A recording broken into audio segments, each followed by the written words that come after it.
So she said one night she told her grandfather. She was with her grandmother. Grandmother was at home that night because the grandmother was gone too. They went fishing. So the little girl, her grandmother said, whatever you catch, I'll cook it. Doesn't matter what it is, a raccoon, a snake, fish, whatever it is, Grandma will cook it.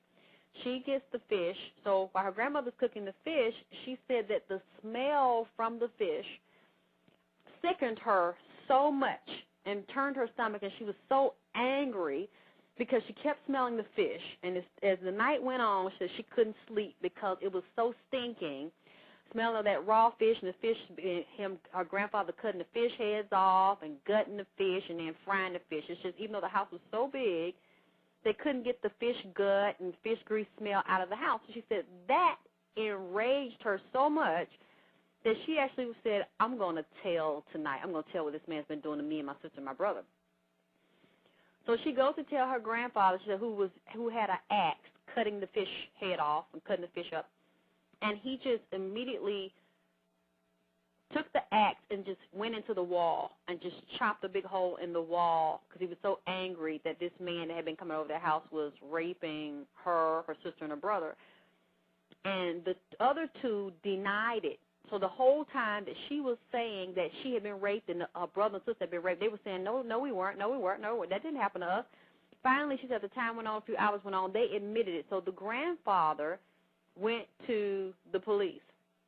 When they heard it and when they saw that the grandfather wasn't around, the mother and father weren't around because they were running the streets, they took all three of them and put them in foster care. She said for like 8 months to a year, she was in foster care. She was 6 years old. So she said during the time she was there, one of the it was a headmaster or headmistress or something. There was another man that was over the foster home. He started raping her too, or trying to. He said he had sex with her a couple of times. She didn't get to see her brother and sister because they were in different parts of the foster home. And let me tell you about this little girl. I mean, because she's 33 now, but when she tells me these things about her life, right now she's dealing with her mother, her father, her grandmother, her aunt, saying that this didn't happen. They were good parents. They didn't abuse her. They didn't abandon her. They didn't set her to be molested. They tell her that she's crazy, she's stupid. She needs to get mental help. She's been in and out of psychiatrist offices, and she's just devastated because they won't talk about this, and they said that she needs to grow up. She needs to stop telling lies. She needs to stop imagining these things happen because these things never happen to her. That is what's so tragic about it. They're saying that what she's saying is not even true. And when she tries to get her mother to acknowledge it, her mother physically tried to jump on her when she was 25. Her mother just started hitting her, and so she picked up a pot and hit her mother in the head to defend herself because her mother started beating her at 25 years old because she was saying this, and she was reminding her mother that she was a drug addict, she was out in the street, she left her for people to rape her, and whenever she tries to bring it up, her mother gets enraged and starts physically attacking her. But at 6 years old, when this man was in his foster care place, he was working there, and he started raping her. She said she remembered going into the headmaster's office, and the lady that was the headmaster had a shotgun underneath her desk. So she, at 6 years old, said, I'm going to get that shotgun, and I'm going to go and dig a hole, and I'm going to bury the shotgun, and I'm going to shoot the motherfucker that's working in here that's been fucking me. I mean, at 6 years old, this is what she said. So she found a way to go into the office when the headmaster wasn't in there, stole the shotgun, and she said because they live in the country, her granddaddy was country, she had seen her granddaddy shoot, and he taught her how to shoot a shotgun. So even though she was small and 6 years old, she said she knew how to get a shirt and, like, hook it to the shotgun and maneuver on how to pull the shotgun back. So she went and dug the hole, put the gun in the hole, waited until she can go get it and catch this man when he was getting ready to rape her again, and she tried to shoot him.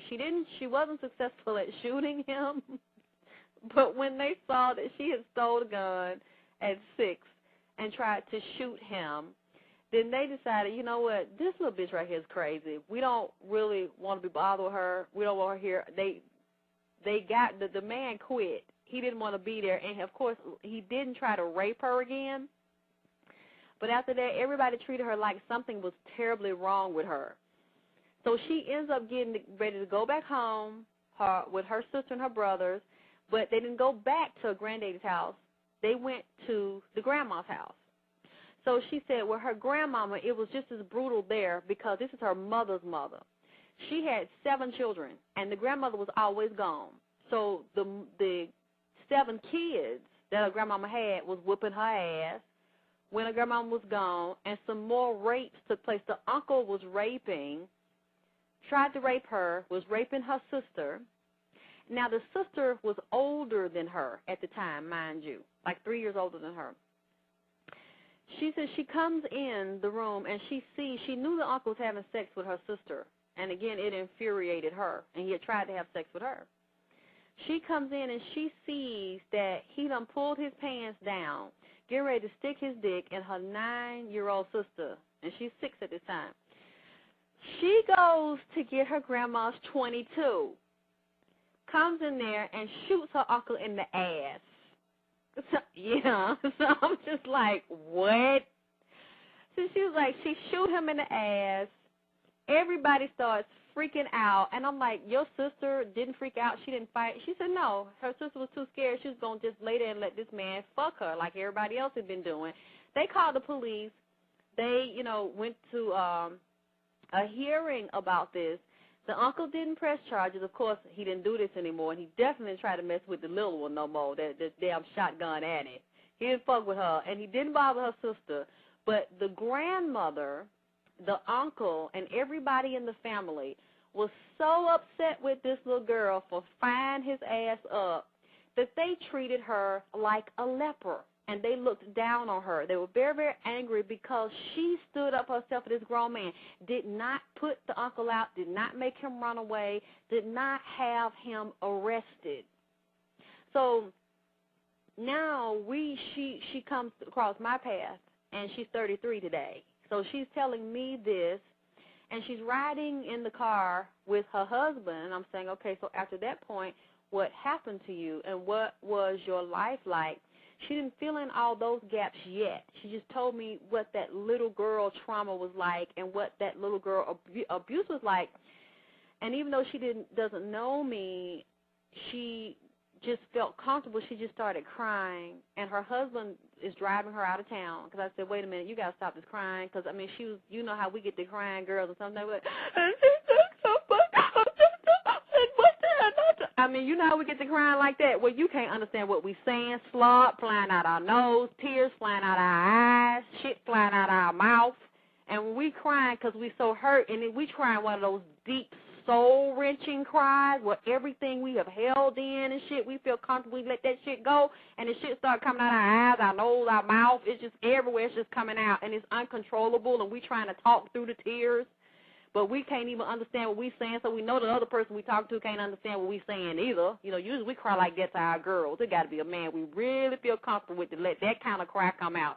So she crying like that, and I'm just like, I didn't even respond.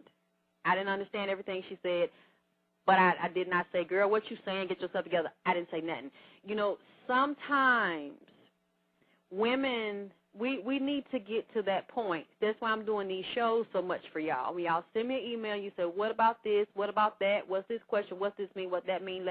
You want me to do a show on? They say, yeah, I say, I'm going to do a show. Because black women have had this issue of men pitting us against each other, and we in a system and under slavery, and we were taught to be against each other and to fight each other and to be against each other for our differences, the lighter, the darker, the young, the old, the period, the no period, the long hair, the short hair, the nappy hair, the blonde hair, the black hair, the curly, the kinky. We have been taught to be pitted against each other because of our differences. Instead of celebrating the differences, we have been told to separate each other from the differences and humiliate each other and compete with each other because of the differences. And then the men will get women to fight and actually get into an ego trip if women are fighting over them and you say, I like her better than you because she looks like this and you look like that and you don't.